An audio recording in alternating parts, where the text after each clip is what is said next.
raised in a high, having been raised in a high conflict home, and also having myself been a victim of abuse, through my healing, I decided one day to just start a podcast on abuse and what it means, because I realized that the more that we spoke about it, the more we educated ourselves about it, the easier it became for you to even spot it. Because a lot of women stay in abusive relationships because they don't even realize that what is happening is abuse.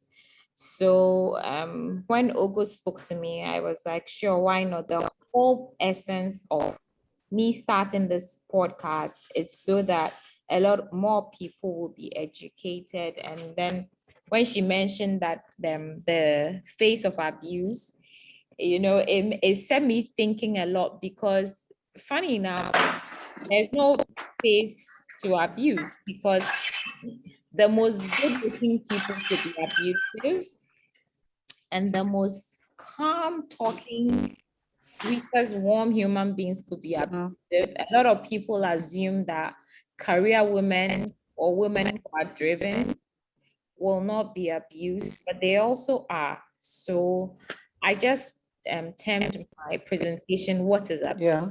Yes. So abuse is usually the deliberate treatment of someone by another person for the purposes of controlling them. Because when you look at everything that happens within the context of domestic abuse, it's basically about control. The partner wants to control the other women. Now, when you look at the statistics, we tend to have more on men controlling women because there are not a lot of abusive women. Even though there are abusive women, the ratio to men to women when it comes to abuse is about 4:1. So the ratio for women is a lot more, essentially because we also do the primary caregiving at home in terms of bearing children, raising them.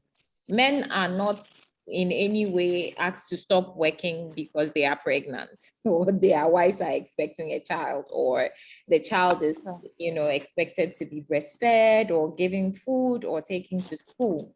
So when it comes to those things, we are a lot disadvantaged. Now, what having knowledge about abuse does is it empowers you to understand what is happening, and you own your state, or for in your own state or the state of a family member or even a friend. Because sometimes you can see there's something wrong, but you can't pinpoint it because you don't have knowledge about it, unless the person who is perpetrating abuse is not covert. They are so open about it that you can see that, oh, this is actually happening to someone I know. Now, when you look at the statistics, 30% of women have been in sexually abused, verbally abused, economically, spiritually, technologically, mentally, or physically abused. It's just what it is, So what happens is they get abused, and then there's nothing they can do about it, because essentially there's no one to talk to. So that's what happens. Now, the types of abuse that we have, the commonest one, immediately you say abuse, the commonest one is the physical. We have physical, we have verbal, we have psychological and emotional, we have economic and financial, we have technological, and then we have spiritual. But most of the time, people want to see scars. They want to see someone being chased with a knife, being beaten, before they understand that it is abuse. So physical abuse is usually when the abuser uses non-fatal strangulation, their hands, feet, body, or a weapon to inflict physical harm to a victim or survivor. And so they will hit you.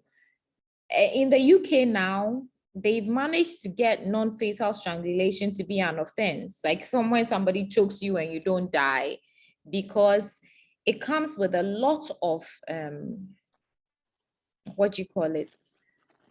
side effects.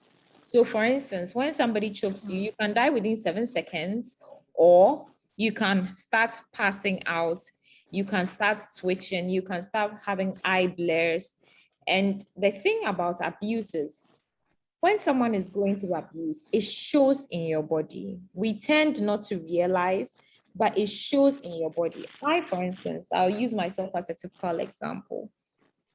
For years after my 40s, I was bleeding in between my periods. I was passing out. I had blurred vision. Sometimes I will just be driving and I will just have a blurred vision for some seconds. I was going to the hospital.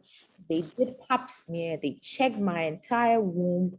The doctor said, there's nothing wrong with you. Are you under stress? I said, no, I'm not under stress, because I was so used to that being my life. I have the cycle of abuse down there, you know, the whole roller coaster of the stress coming in, they being nice, apologizing and saying, oh, it was because I got angry, something happened, I had a bad day. And then you try to be nice and the cycle continues. The only time I stopped in bleeding in between my periods was when I left. But I was bleeding in between my periods. And you know, for us 40-year-olds, even for a normal young girl who's spotting in between their periods, it's a problem.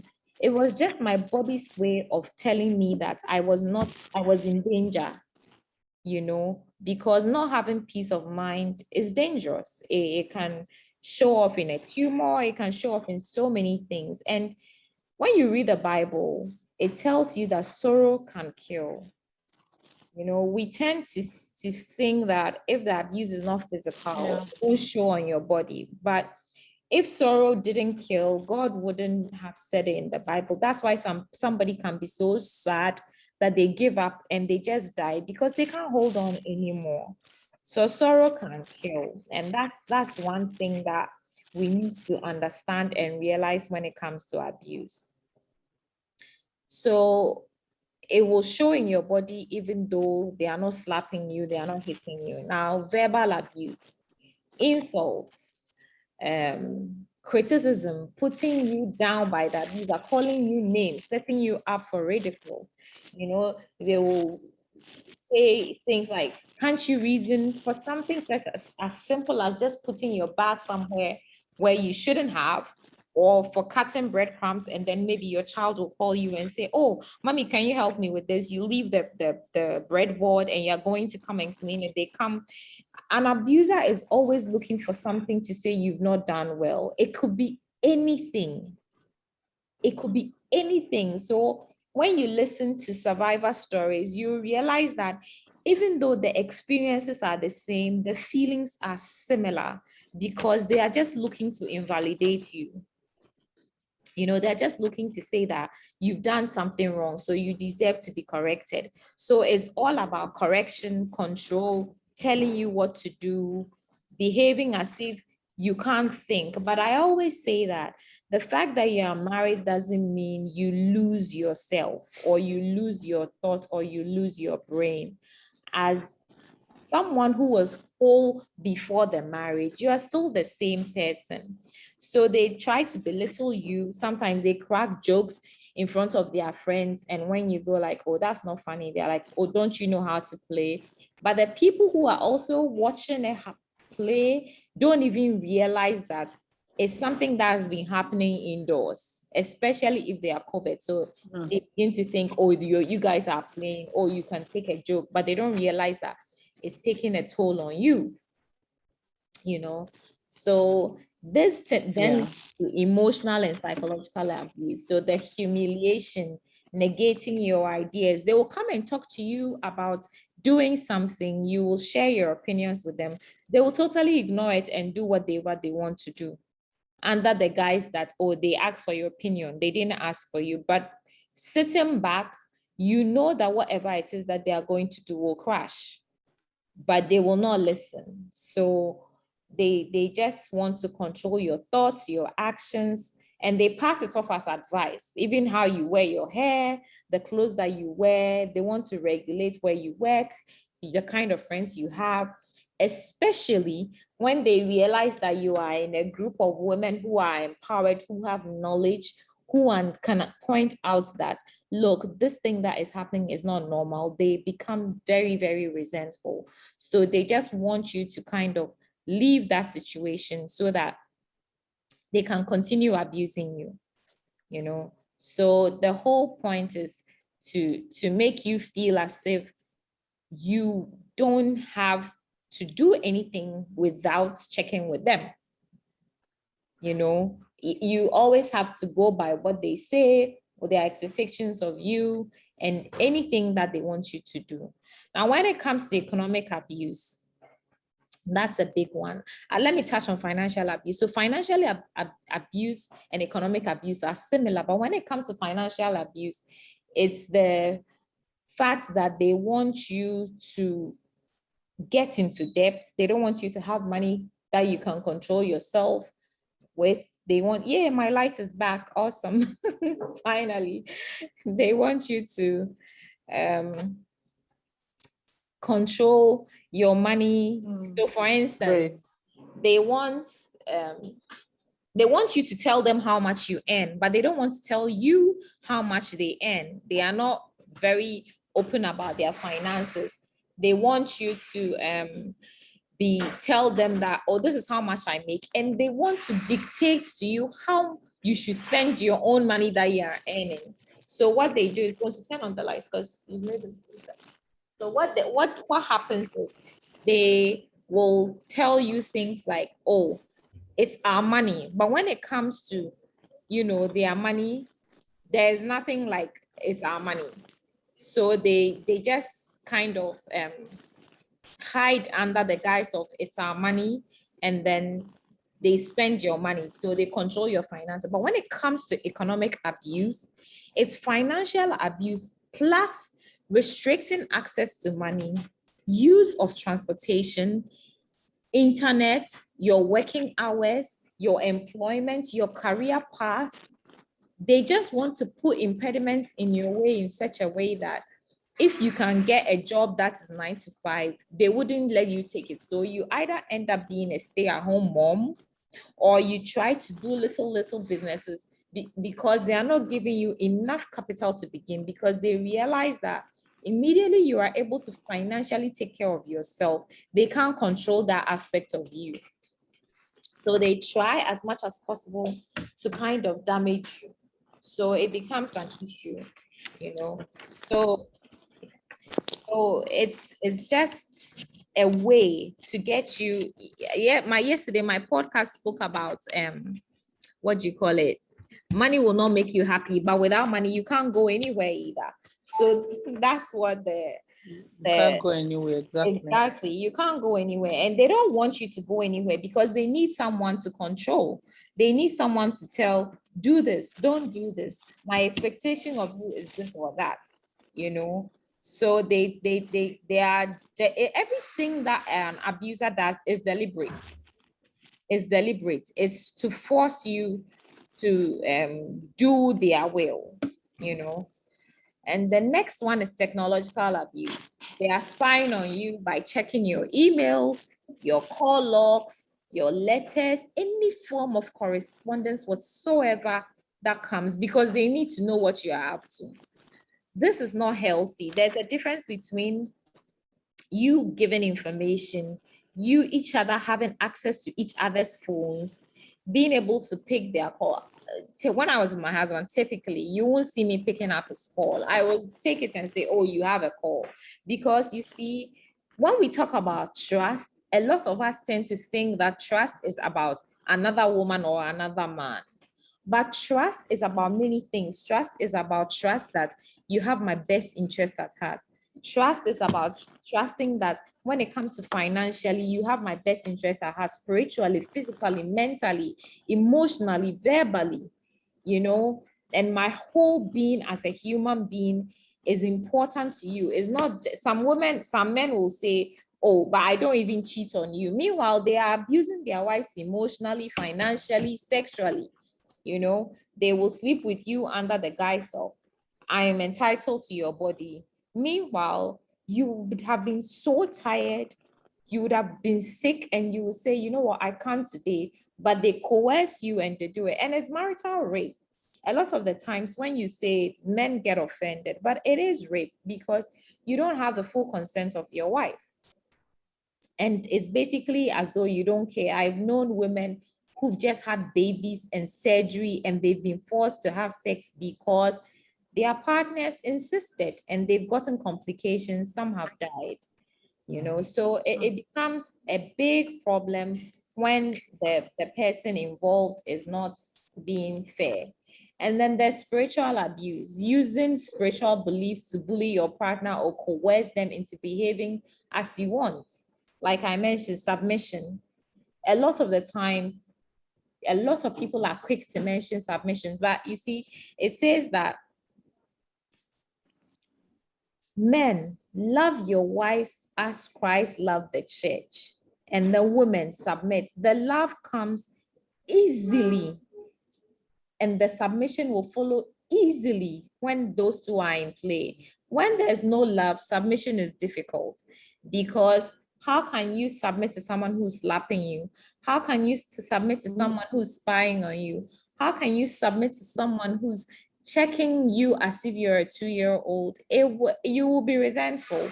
It's only normal. And I believe that that's why God told that men to love, because he knows that the after effect of love is submission. It's very, very, very simple. And then you have, usually when it comes to abuse, like I mentioned, you should determine that there's a cycle. So there's a tension building.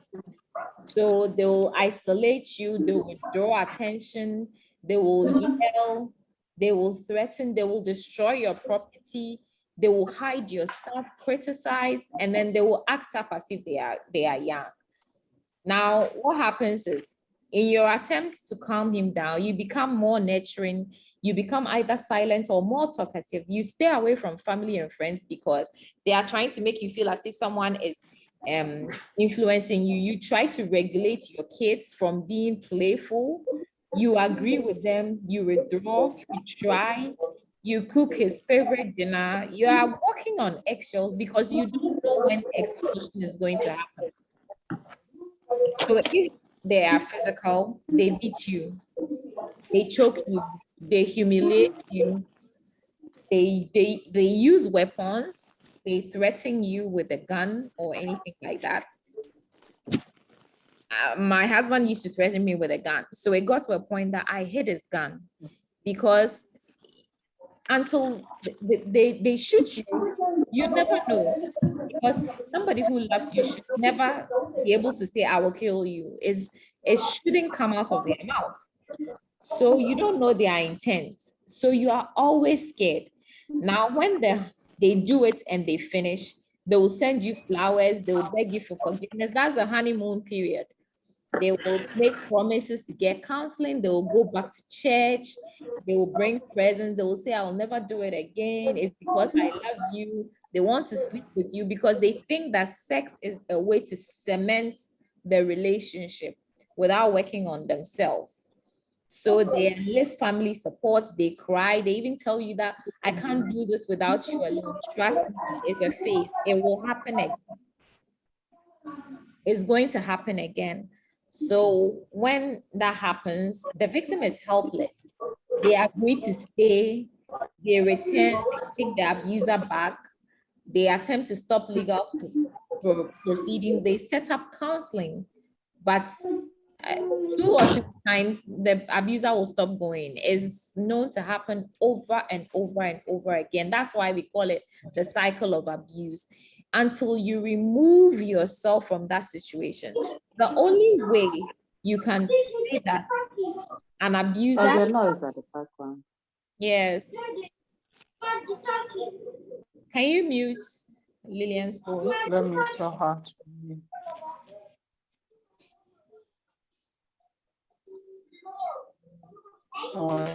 Yeah, the only way an abuser is willing to change is if they themselves admit that, you know what I am doing is hurting my spouse and is damaging our relationship. And a lot of times people will say that stay for the kids is the wrongest advice, because the children are also being abused. Sadly, the children are also being abused because They live with the tension. They see the insults. If you are not careful, if you have a daughter, they either become too assertive or they become timid and will attract the same kind of abuse. If you have a son, they become too assertive or it goes two ways. So it's important that I always say that you cannot heal in the place where you've been hurt. And that's the thing that a lot of counselors make mistakes about, because they don't understand the trauma. When you are in abusive, you get anxiety, you get depressed, you get blurred vision, you get forgetful sometimes, you are scared, sleepless nights, nightmares, flashbacks. Sometimes you get triggered because you saw something on TV, or you even went to a shop where an incident happened, and then all these things come flashing back. And you see, the thing is, you will live with this for the rest of your life unless you go through therapy and you learn to manage the trauma. A lot of the times, people don't speak up about the effects of what is happening to them. They just advocate that, oh, domestic abuse is this, but you live with it. The only way that you can heal is through talking to a therapist. And the sad part is some therapists don't even understand domestic abuse because they haven't been through it. That's why victims are always your best advocates, because they understand and they feel the feels of whoever is going through it. A lot of the times, people will say things like, oh, why did you take it so long to leave? You're thinking about your children. Can you provide stability for them? You're thinking about what will people say. Usually, before a victim leaves, they would have spoken to a parent, they would have spoken to a sibling, they would have spoken to the church. And the advice always is pray for them, be more loving, don't tell anybody about what's happening. Typically, I always say that if I were to counsel a couple before they got married, I will tell them that the only time you should disregard that rule of don't talk about your marriage is when abuse is happening. Because you see, abuse thrives in silence. The abuser is counting on your silence to be able to do more harm to you. Because if you do not talk about it, then nobody knows that that's what they are doing. So they look loving on the outside, especially the abuse who are COVID. They can be extremely loving on the outside, help you with your bag, help you to get down, grab a seat for you. But immediately you step into your car or you get back home, they turn into something else. Why did you say hi to so and so when they came? You went to church. Why did you hug them when they extended their hand? Don't you know you're married? And all kinds of things that you don't even realize that they will be offended about. Or the next time you don't say hi to the person, they go like, why did you not say hello to so and so? So there's always a game of mouse and cat, because they are always looking to kind of destabilize you. When they destabilize you and you don't know what to expect, it helps them to control you, because you are always in what's going to happen next mood. So typically there's nothing that you can do, because unfortunately, you never know what's going to be the problem. I have had an incident where my shoes crashed, and like my shoes hit the side of the door, and my spouse said to me, I've scratched this car. That's not something I planned, but it became an issue. You understand? So when you've lived with abuse, anything could be a trigger, anything at all. Sometimes it's best not to say anything, because the more you talk and you try to argue, the more incensed they get, because then it means you're challenging them.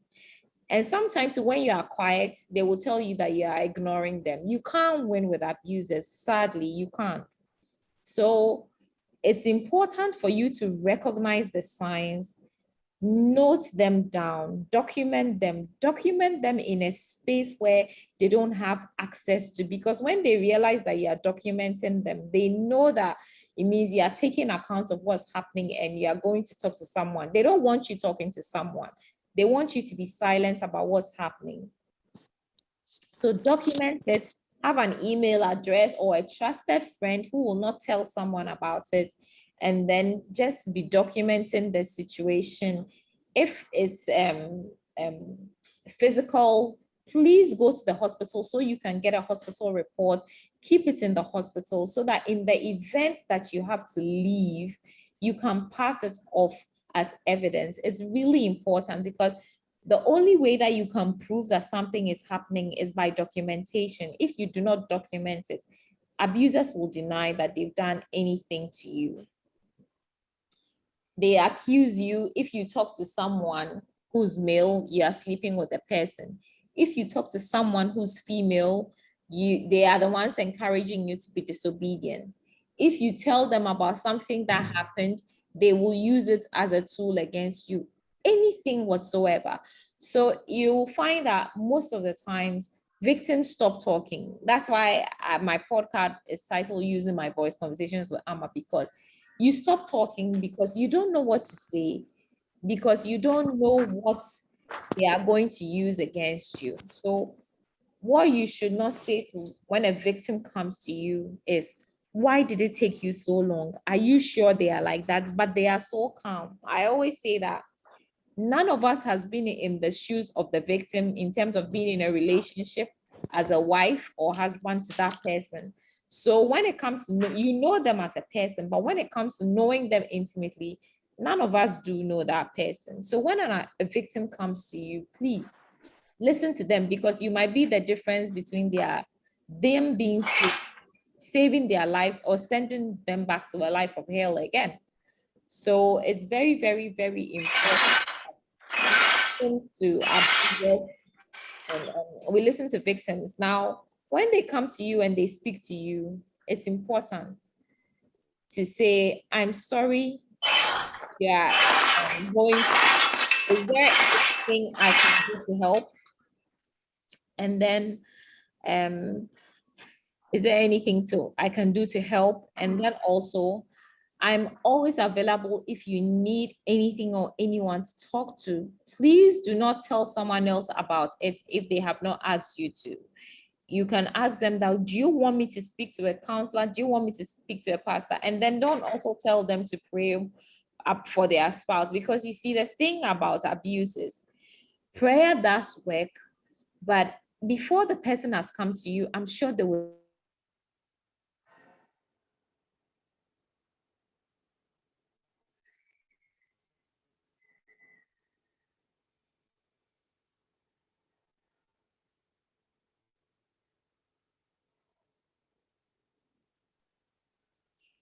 I'm not hearing her.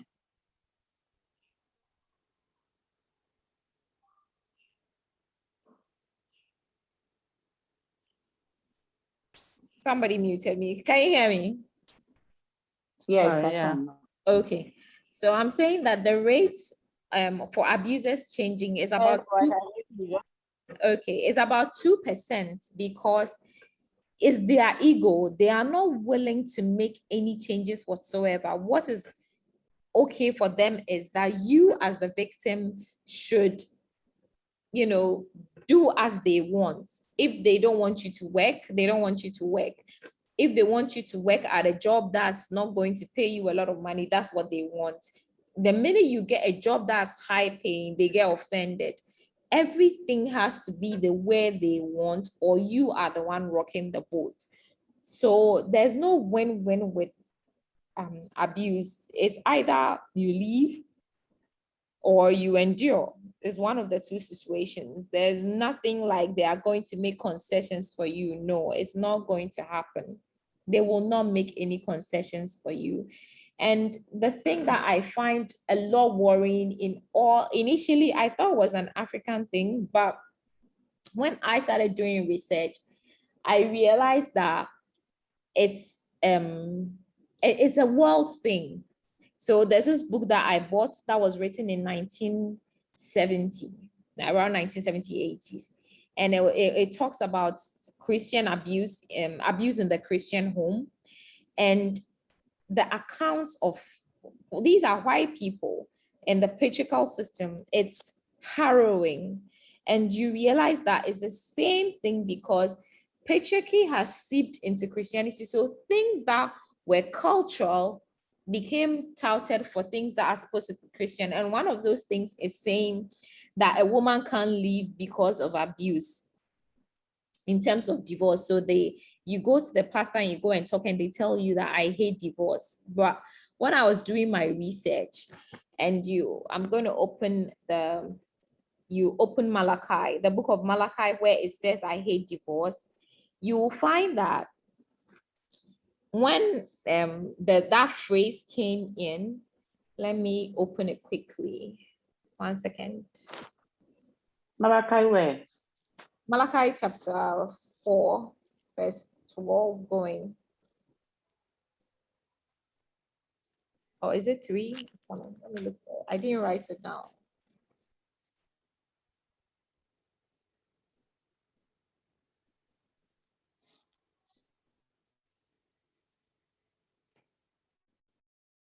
Malachi. 1 second.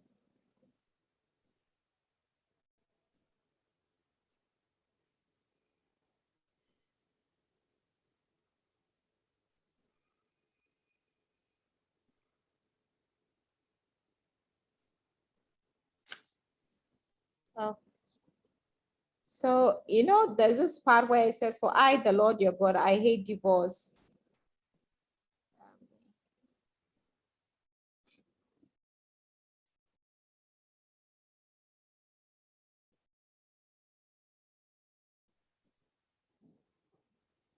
Okay, so it's Malachi chapter 2.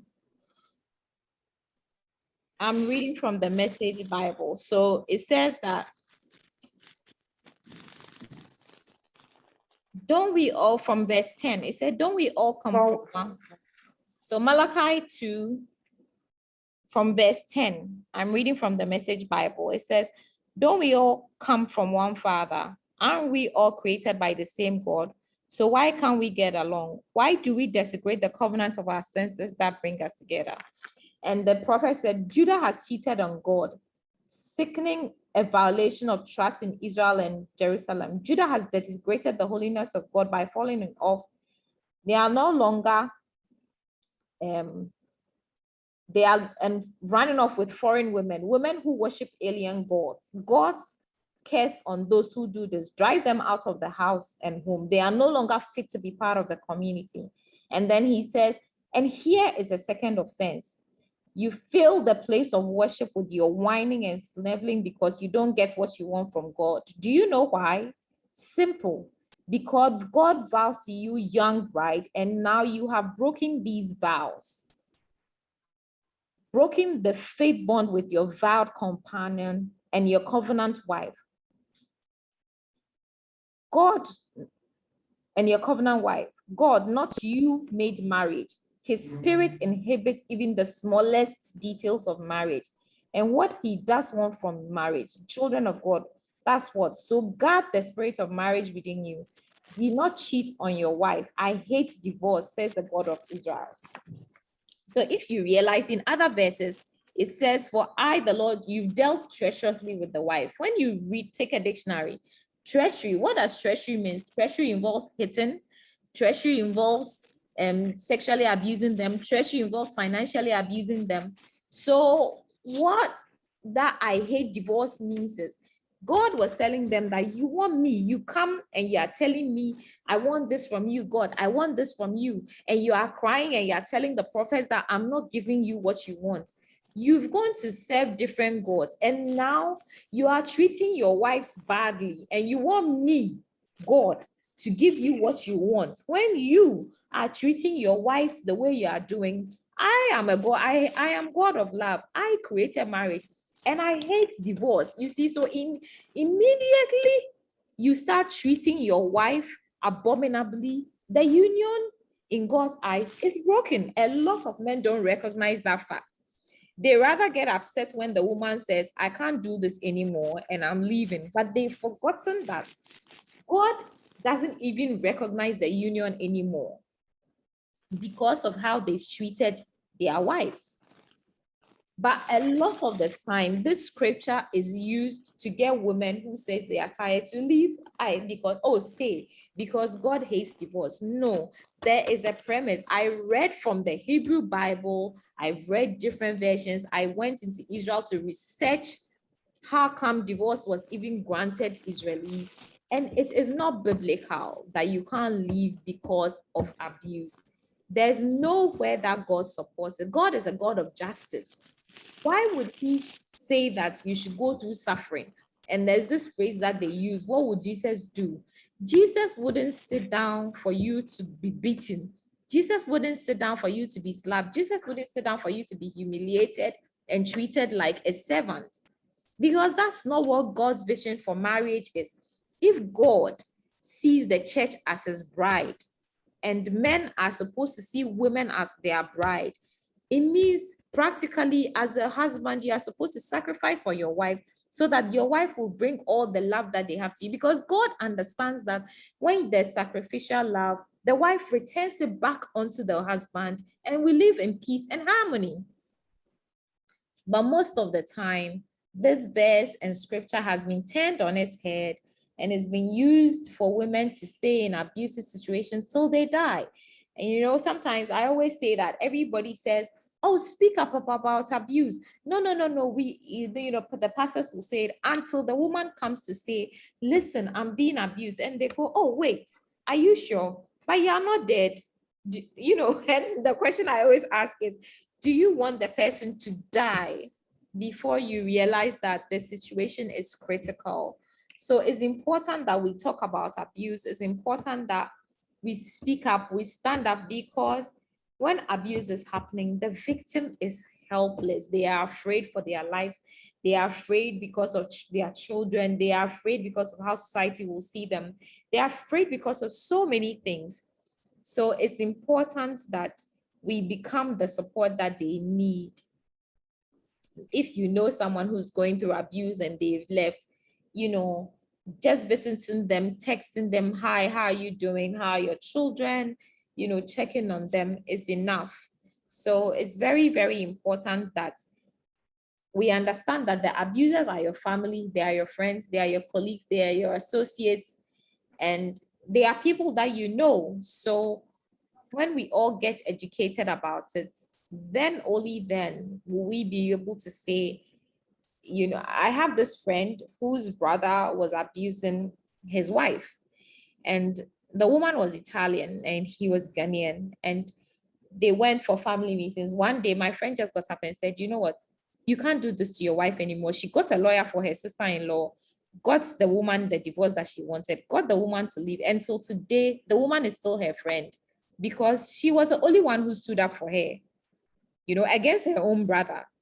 And she told her brother off, and her brother was ashamed, because you don't do that. But so if we can all be the voices and we can say, no, this is wrong. No, this is right. If as a parent, you know that this is wrong and your child, your brother, your cousin, whoever is abusing their wife or husband, you should be able to call them out and not be silent about it. Because like I said, abuse thrives in silence. Until we all learn to speak out, is just going to be there. We should raise our sons, we should raise our daughters, we should raise our cousins to understand that when it comes to marriage, there are certain basic rules, there are certain values that we all need to perpetuate, and just make sure that it's keeping us whole and safe, and it's the home is the place of peace and unity that we all seek to kind of have. Because when we have peace at home, we will have peace in the world ultimately. That's what I believe. So thank you for having me and sharing my thoughts with me. If you have any questions, please ask them and I will try as much as possible to answer. Thank you so much, sis. It's been so educative listening to you. The essence of this abuse thing is you may not be the victim, but you may know a victim. Yeah.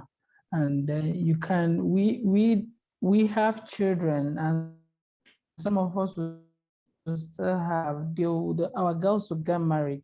We will still we need to be educated on these things so we know how to manage things and to avoid the worst case scenario. So we thank you for coming online. So I have a question. Yes. What can you say about abuse and narcissism, like a narcissist? I know there are some people that say that they marry a narcissist. So what Yeah. is the distinct relationship? Yeah. So, when it comes to abuse, it's a control thing. So there are narcissists, there are sociopaths, there are psychopaths, and there are people who are just coercive controllers. Now, when it comes to narcissists, they don't do anything wrong. In their eyes, they are the law. They love themselves only. A lot of people tend to think that, oh, people who take pictures or they post on Facebook. No, that's not narcissism. Some narcissists don't even like taking pictures. Everything that a narcissist does is about themselves. They are selfish. So even in marrying you and making the choice of you as a partner, it means you have certain qualities. Maybe you are educated, you speak well, you dress well, you are the it girl. So it boosts their ego. Now that they are married to you, they don't want you to be that thing. They want that thing that you have to be associated to them. So you always used to dress in a certain way. Now they want to dress in that way, and then they want you to wear a certain kind of cloth because you can't outshine them. So narcissism, unfortunately, it can't be healed because it's an ego thing. And the distinct thing about narcissists is they are selfish. Everything is about them. They are not even, they don't care if they have to use their children to get what they want. So yes, some people separate because marriages don't work, but you find the father being in the lives of the children or the mother being in the lives of the children, paying school fees, going to school with them. But with the narcissist, they will even go as far as stop taking care of the child to prove a point. You understand? So there are narcissists, there are sociopaths, there are psychopaths, and then there are people with general mental health issues. Like if you marry someone who's bipolar, I know someone who got married to someone who was bipolar and they stopped taking That's their an issue medication. too. Exactly. When the bipolar came, he would go into her bedroom and lock his wife in the bedroom and take the key and leave. So his wife will have to call her mother and the mother will come and open the door. So there are all kinds of mental illness. When he got his medication, he was okay. He was a perfect gentleman. He was calm. But when he stopped taking his medication, all hell broke loose. At one time, he came to my friend's house and threatened her with a gun and all kinds of things. So, but the thing is, I will say that typically you will see the signs. But as women, we tend to think that love conquers all. Sometimes your love cannot conquer it all. Sometimes the love cannot conquer it.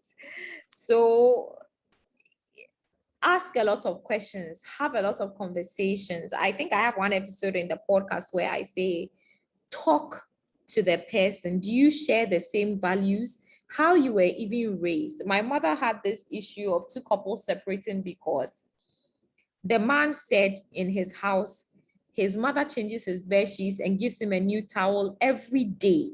And the girl said, I work in a bank. How can I do all this laundry? It's not possible. And the girl also said, okay, if that's the case, then my father was also the one carrying the bin out. That issue separated those two people. They were within a year of getting married, they were divorced. And you would, this happened in the 1980s. I was surprised. They used to come home for counseling. My mom did everything that she could. They didn't compromise and they separated. So have conversations. I will tell people, is the person that you are going to marry your friend? Because if they are your friend, you will know them inside out. Typically, when people are looking for relationships, they just say, oh, this one is my friend. And they go out for the romance and the, oh, I'm shy kind of thing. You should be able to be yourself with whoever you are with. So I always tell my children, marry your friend, know who they are, know their family, where they are coming from, their family values, their personal goals. where you even go for vacation can be a problem. Do they like traveling? Are you adventurous? Are they the same way? Will they allow you the freedom of traveling if they don't like traveling? So sometimes love is not enough. There are many other things that we need to talk about. And when it comes to narcissists, the underlying thing about narcissists is that they are selfish. They are very, very, very, very selfish. Everything is about them. If someone says, oh, you're looking nice. Oh, yes, I gave her the money to do the hair. Like you go and eat in a restaurant. No, don't buy this because I like this better. They are very subtle signs, but you don't realize it, but they are signs. One Don't friend you of think that Yeah. that's part of abuse? It is. That's narcissist behavior is It abusive. it Such is. selfish behavior. It is very abusive because they are not allowing you to be yourself. A friend of mine left a guy because they were in the States and it was Memorial Day. So the guy just calls and says, I bought a ticket for you, come. She was like, why won't you ask me first? And she was like, okay, never mind, I'll come. So she goes. Immediately she gets to the airport, the guy says, I love your corned beef stew and yam, so cook for me. And my friend, that was the day my friend decided that the relationship was over. Some women will say, oh, he likes my food. But for my friend, she thought that he was not even giving her room to decide that I'm tired or I want to rest or I want to cook. And when she finished cooking, he said, let's go to a party. She said, I'm tired. He was like, oh, let's go. And my friend felt that immediately she was doing that, she was setting a pattern. She left the guy's house and never called him back. And I was like, wow, Ruby. And she was like, no, I'm not even going to do this thing with. So a lot of the time, we allow a lot of concessions that typically we should not allow. And we assume that, oh, it's because we are being caring, but it's just we are not setting the right boundaries. So when you marry someone, whatever things that they have within them is magnified. They will not change. So if you don't like something, understand that it will be magnified during your relationship, especially if the person does not listen. So, any other questions?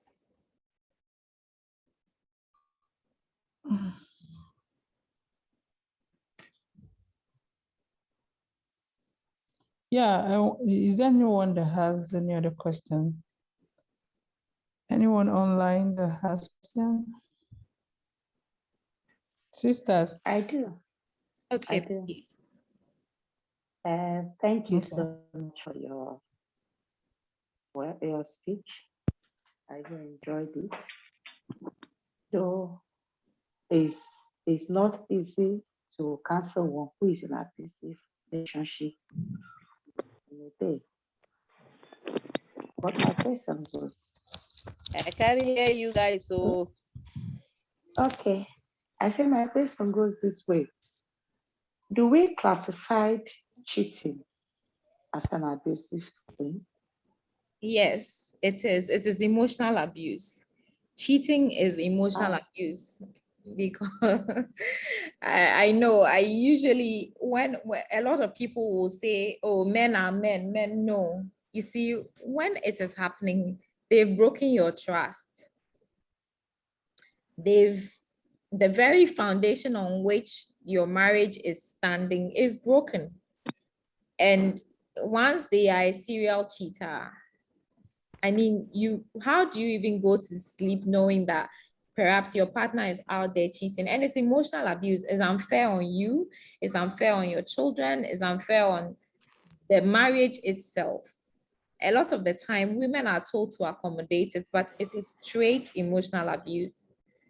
Whether it's from a man or a female, it's straight emotional abuse.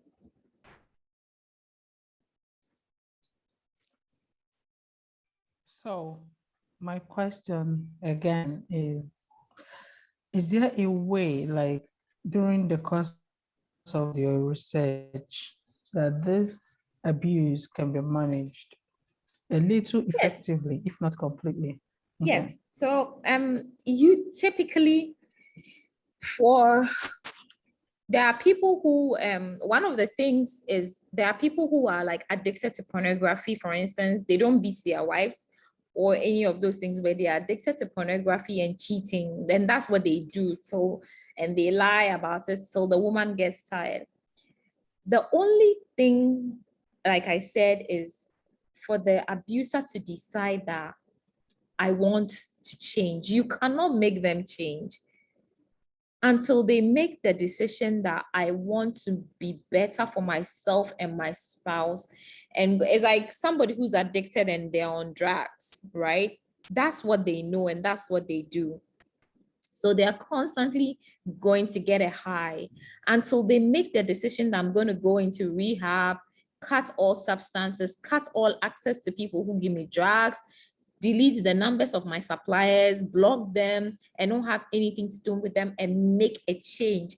And I believe that backed with prayer, you can change. So it's not up to the spouse, be it the husband or the wife, to change the person. The person has to decide that I want to change. That's the only way, because I can't force change on you. I can help you walk the journey when you make the decision, but I can't force change on you.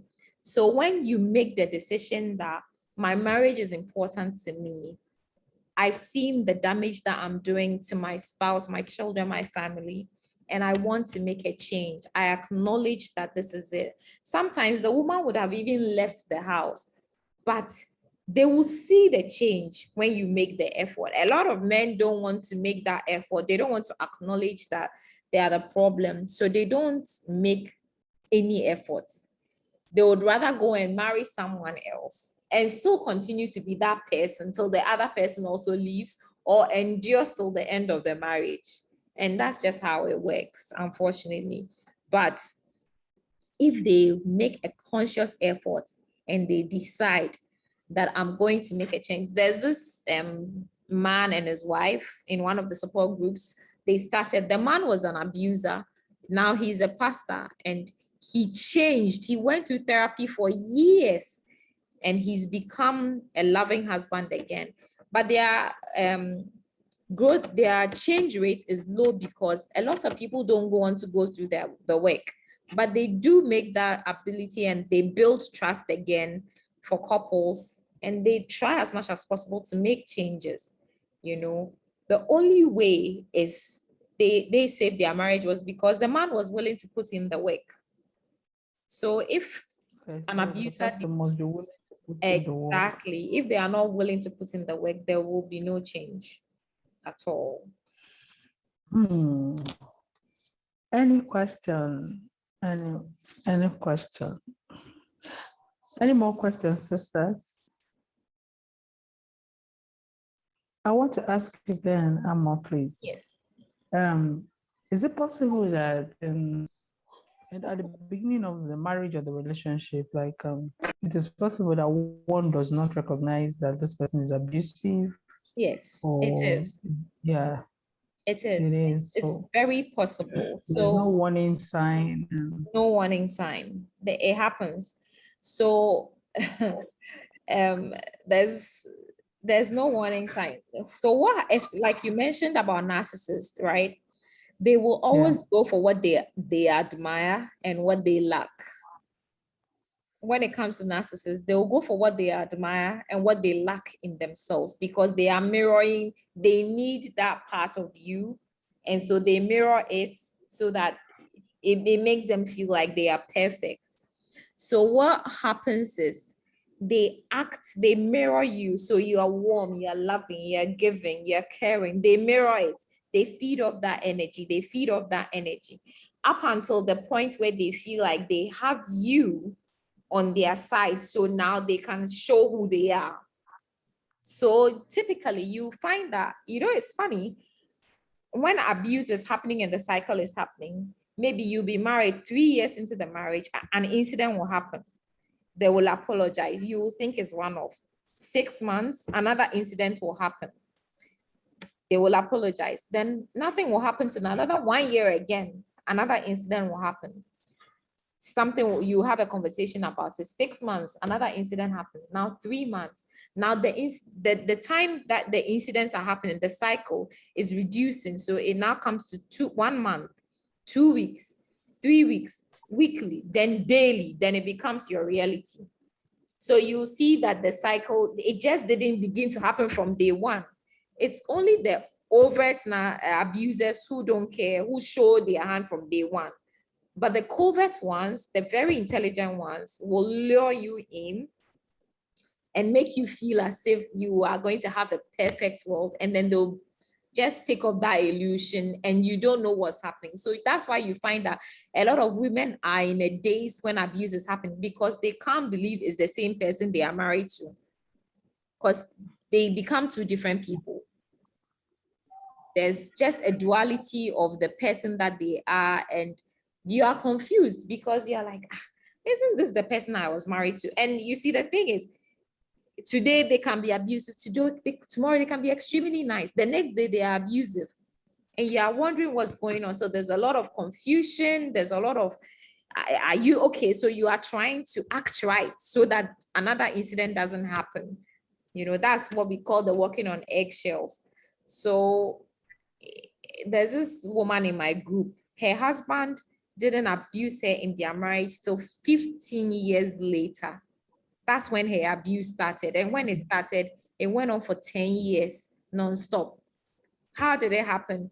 They were married, they were loving, they were a couple for 15 years. One day, they were going somewhere, and this is a white couple, and they got lost. So the wife was like, why don't we just stop and ask for direction? The man just stepped on the brakes and was like, shut up, and gave her a slap. The woman didn't know what happened. And from that day, the guy beat her every day for 10 years till she left. So for the first 15 years of her marriage, she didn't experience any abuse whatsoever. She didn't experience any kind of abuse in her marriage for 15 years. So it took her 10 years to be able to walk out, because she couldn't reconcile what was happening. You get me? So it happens all the time. It's extremely possible that the person will keep who they are from their partner and just show their hand when they are very comfortable and they feel like the person will not walk away. All right, sisters, if anyone has any other questions or contributions, it's open. The house is open for anyone.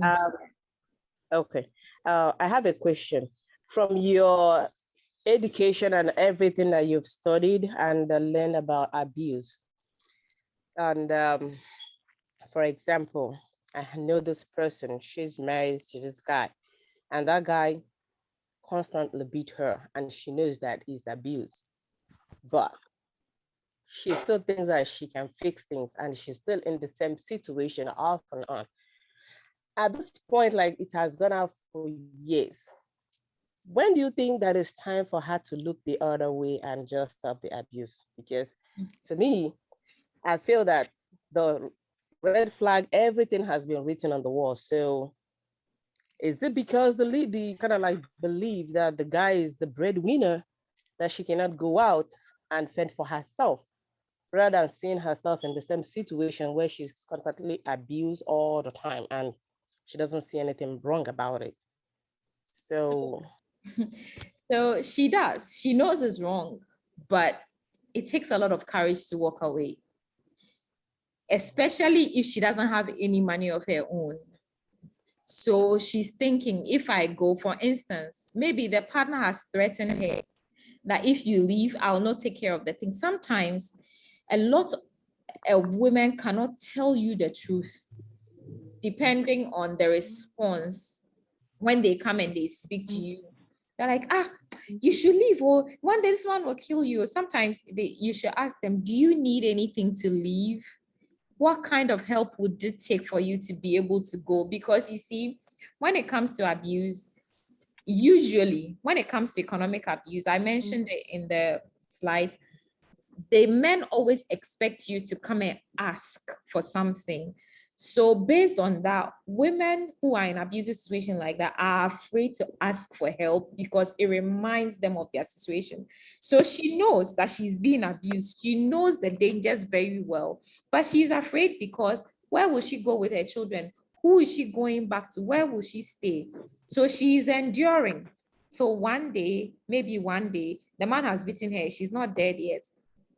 One day, he might not mean to kill her, but it will happen.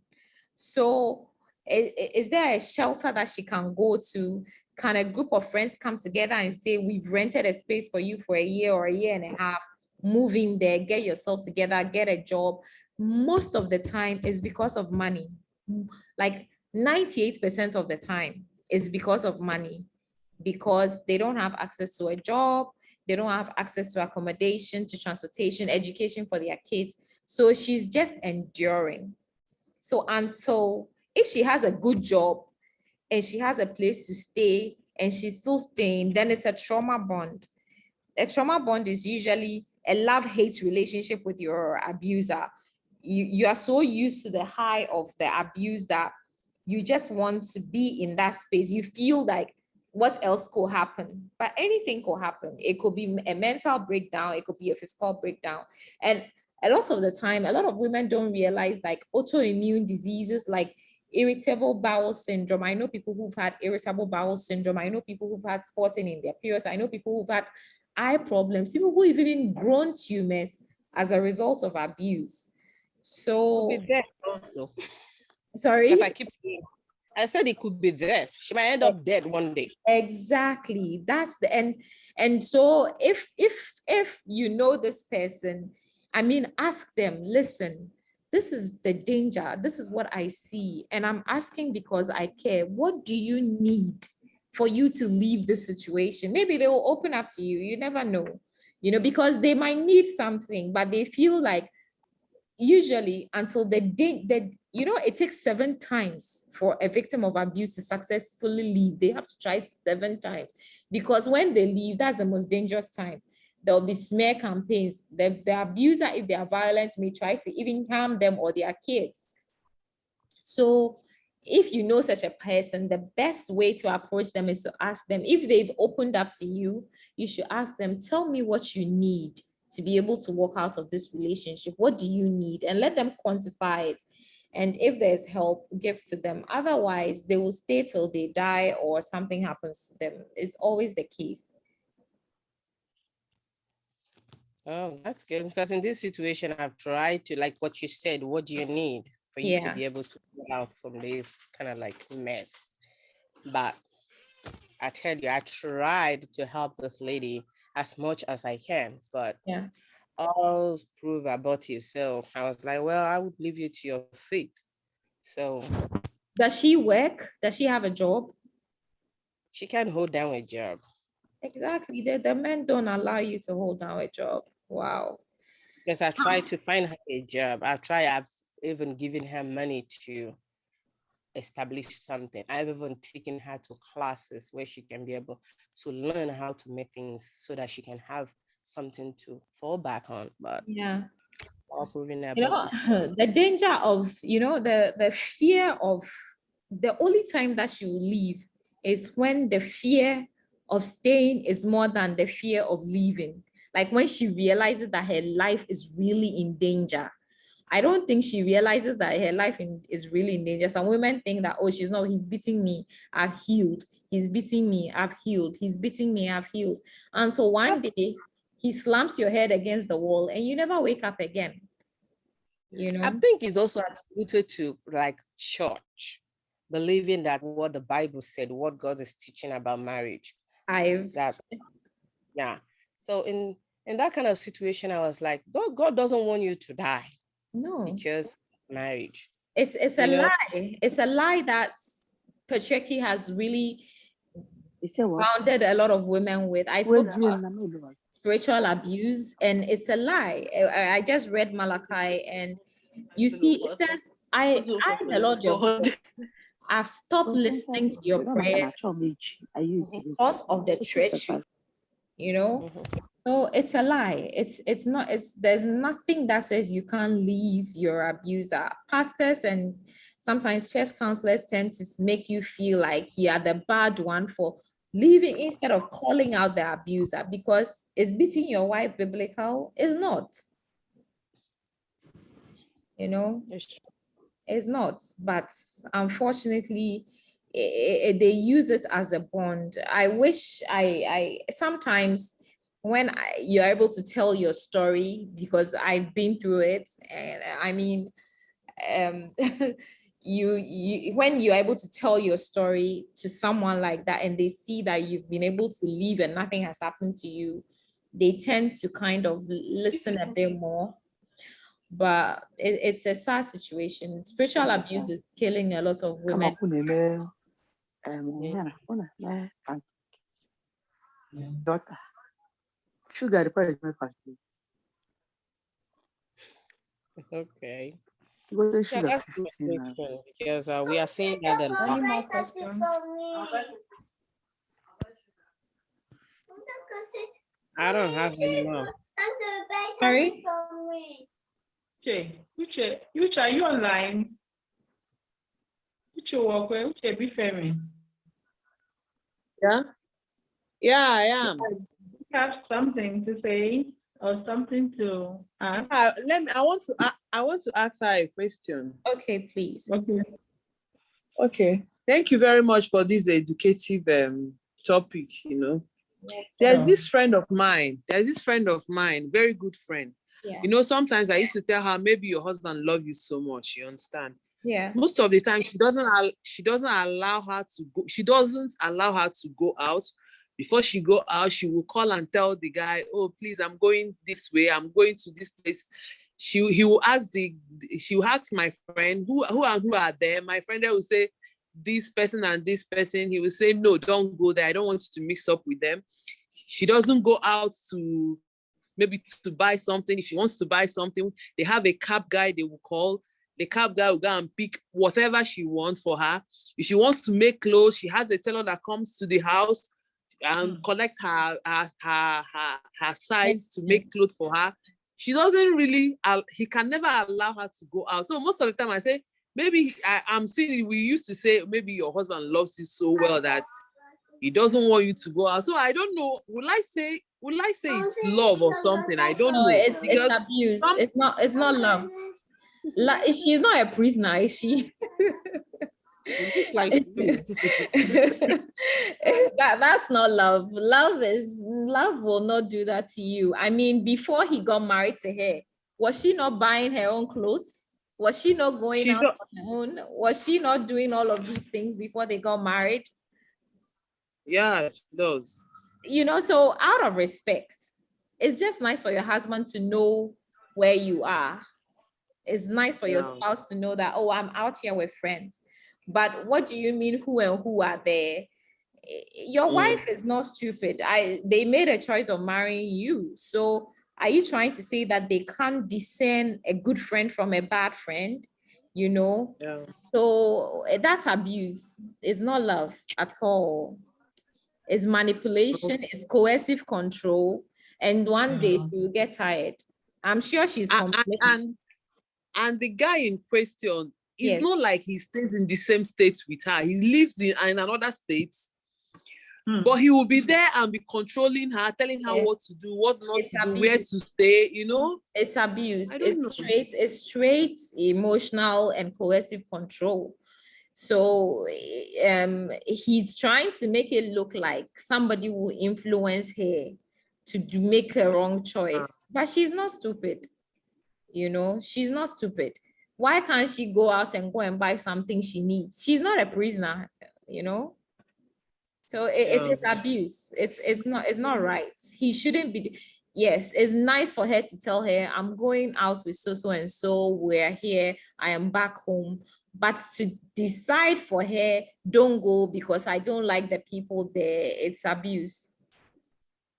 It's abuse. Okay. And the very day she will stand up and said, I am done with this, that's when the problem is gonna come. Yeah, because for now they are living, I would say they are living peacefully, because she she stays by the rule, you know. Yeah. Don't do this and don't do that. So she cannot and she can never do that. She will always tell me, no, you know, my husband is now away, so I'm not going. You understand? So for now, there is peace at home. There's no quarrel. You understand? But I know if she happens to go contrary to that, I know there will be a very big problem. But why should there be a problem? For instance, I go somewhere and I decide to go for a party and I come back and I say, oh, I went to a party. Oh, you didn't tell me about it. Oh, I was trying to reach you and your phone was off. And then you say, you should have asked for my permission. Blah, blah. No, she's not your child. You know, even my children, if they go somewhere and I'm like, okay, you know what, this is not how we operate because I was worried about you. There's a difference between showing care and love and being controlling. And in this case, he's being controlling up until the day that she will decide that I can't take this anymore. That's when his real self will come out. You understand? Yeah. Uche, if I may Yes. step in on that, Amma, this question is for you. Okay. In this has a friend case now, let's say that it's still, like she said, she's still playing by the rules and things are working well. Is there anything like she can do differently, like to make things, like to stop? So right now she can't do anything because she's allowed it to happen for so long that the day that she goes contrary to it, it means she's challenging him. She didn't set the boundary from day one. So the only way she can do it is to maybe go out and not tell him and tell him later and see how he would react. Do you understand? It's a boundary. It's a boundary that she didn't set from day one. She's allowed him to be the one. Does she set any rules for him where he is? Does she check who he's going out with? Does she check how not at all. You understand? Because if that's the case, then the rule should apply both ways. His wife should be able to tell him, no, you can't do this or that. Do you understand what I'm saying? Okay. But sorry, guys. Some things are just coming up. My husband is actually back and I'm still on this meeting. So, but this meeting is so interesting. I hope he doesn't get so angry. Yes. Okay, the truth is that is there something related to submissiveness? Like, are we not, I don't know, how can you link being submissive, just like the Bible had ordered us, women There's a difference. And you know. Let me explain. There's a difference between submission. There's a difference between submission and obedience. Okay. Right? God didn't say obey your husband. He said be submissive. Submission is done in love. Like right now, you're saying your husband is here. You can tell him that, oh, hi, honey, I'm sorry. Can you give me maybe 20 minutes to finish this meeting? That's submission. Yes. You understand? Because you respect him as the head of the home and the fact that you need to do something. But obedience is now we are in the meeting and he comes and he's like, I'm back home. Ogo, cut the call. Okay. Without any form of respect to the fact that you are hosting people, because then it looks bad on you. Do you understand? So her friend's situation, she's in full obedience, but not in submission to her husband. Okay. Do you understand? She's obeying him. Like it's a master-servant relationship. Submission is, hi, honey. Oh, my friends are having a lunch. So and so will be there. Oh, you know, I don't really like your friend's vibe. Oh, don't worry. I know how you feel about the situation. I'm very careful with them. Let me go. But this, my friend whom you like will be there. Oh, okay. Have fun then. That's submission. Obedience is, hi, honey. I'm going for this party. Who and who are going to be there? Oh, Lillian, oh, go, Julian. No, I don't like them. Don't go. That's obedience. Do you understand what I'm saying? Oh, wow. So there's a difference between obedience and submission. God didn't say be obedient. He said be submissive. Yeah. So submissive comes with mutual respect. And you know, the funny thing is, men are also submissive to their wives. It's not only the women. Yeah. It's not only the women. So obedience is not submission. we have to make that clear. There's a big difference between obedience and submission. That I don't know if mom are pretending that. Wow. Oh wow. You will start to like continue on this. Yes. There's something you pointed out Yes. that caught my attention for a full-blown webinar. Okay, which is This topic. We may need to bring you back in future to talk about mental illness that is linked to this, like how to identify this bipolar, because some people have bipolar and they don't know. We don't know that Yes, this person yes, is bipolar, yes. except proper diagnosis, clinical diagnosis. Yes. And there are other forms of mental health that can lead to this abuse without us, like we see that it's not the person's fault. Yes.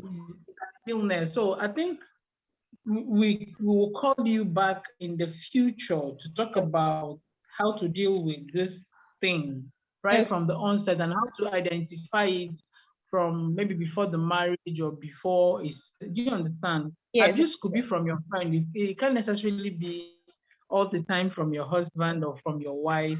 Yes. It could be family member, you know, something like that. So I don't know if we have any other thing to say. It's time to wrap up this webinar because if we continue, we'll stay all night. Yeah, and I know, right? So, any more something to say, guys? No, I'm good.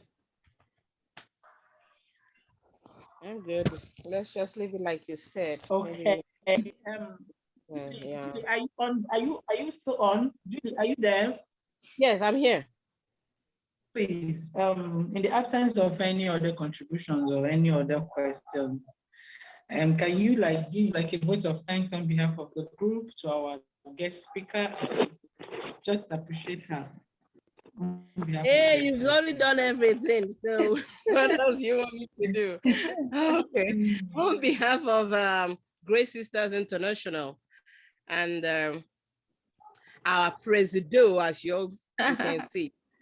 Deep down in my heart, we all appreciate it, even though that not all of us were able to join because of time or maybe one reason or the other. But I tell you, I'm very grateful, and I also know that the few of us that are here, we are very grateful and we've learned a lot. So, like she said, we'll be willing to bring you back anytime, and maybe, you know, we always learn something. Every discussion, there's something coming out of it that's gonna benefit us in one way or the other, or maybe help us to be able to help other people in whatever they are going through. I really appreciate you, and I enjoy the webinar, and you know, we'll see you again. Thank you for having me. Thank you so much. All right. I want to add to what our sister has said.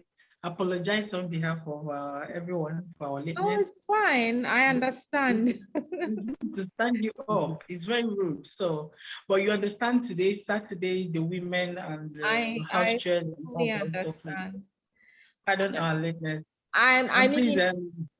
I just want you to tell your friends about it, you know, drive the conversation of abuse.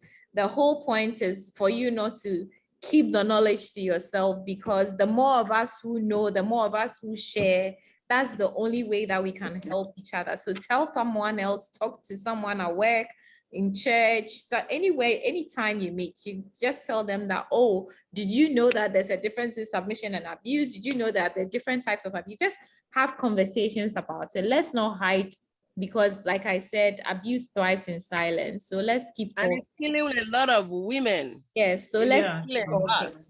Let's keep talking. Yeah. Thank you so much. Thank you so much, sis. This is so fantastic. So we are looking forward to you sharing the recording with us. So yes, I will. I will. Yeah. I'll send it to Ogo. Okay. All right. Thank you. Thank you so much. Thank you so much. All right. Bye. Have an awesome day. Bye. Thank you so much.